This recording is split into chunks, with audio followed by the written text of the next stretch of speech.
নিঃস্ব অবস্থায় কি দোয়া করতে পারেন একজন মানুষ, এই দোয়াটা শিখে নেন, ইনশাআল্লাহ আপনার জীবনের সমস্ত সংকট কেটে যাবে ইনশাআল্লাহ। আমি নিজেও এই দোয়াটা বেশি বেশি করার চেষ্টা করি।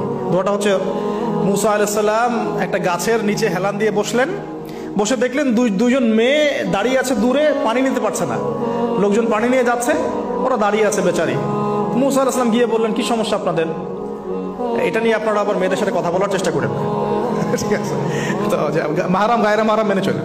তারা বললেন যে আমাদের বাবা অনেক বৃদ্ধ মানুষ, আমরা পানি নিতে পারি না যতক্ষণ না আমাদের কম পানি নিয়ে চলে যায়।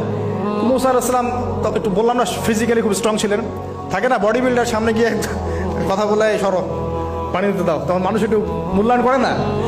তো মুসা আলাইহিস সালাম এভাবে পানি নিয়ে দিলেন এবং বাছুরদেরকে পানি পান করালেন, করিয়ে গাছের নিচে এসে বসে আছেন।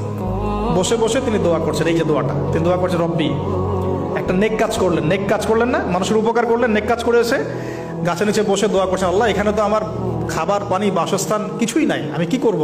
রব্বি ইন্নি লিমা আনজালতা ইলাইয়া মিন খায়রিন ফাকির, রব্বি ইন্নি লিমা আনজালতা ইলাইয়া মিন খায়রিন ফাকির। আবার বলেন, রব্বি ইন্নি লিমা আনজালতা ইলাইয়া মিন খায়রিন ফাকির। অর্থ হচ্ছে, হে আল্লাহ, তুমি তোমার পক্ষ থেকে আমার উপরে যে নিয়ামতগুলো দিবে, আমি এর জন্য ফকির হয়ে বসে আছি আল্লাহ।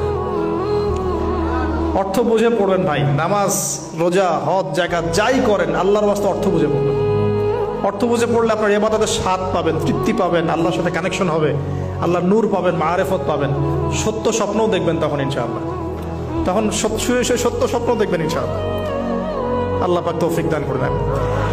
এবার আল্লাহ পাকের সাহায্য নেমে আসলো, ওই দুই মেয়ের মধ্যে একজন হেঁটে হেঁটে চলে আসছে। এবার এই মেয়ের হাঁটা সম্পর্কেও কোরআন কথা বলেছে, সুবহানাল্লাহ।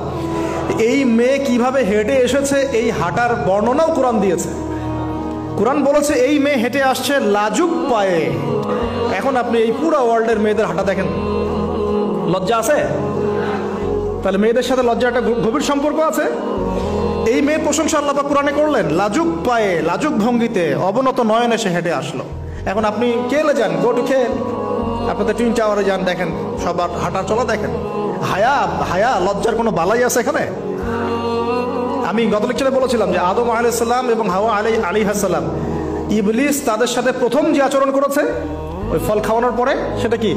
তাদের গা থেকে পোশাক খুলে পড়ে গেছে, মানে নগ্ন করে দিয়েছে আমাদের পিতামাতাকে। মহাবিশ্ব নগ্ন করে দিয়েছে কে? ইবলিস। তো এখন এই পৃথিবীতে আমরা যারা নগ্নতার চর্চা করছি, তাহলে কার এজেন্ট আমরা বুঝতে বাকি আছে? আমার কথা কি বুঝতে পারছেন কিনা? এই কানেকশন মেলানোর চেষ্টা করেন, ডটসগুলো মেলানোর চেষ্টা করেন, সামনে যাই।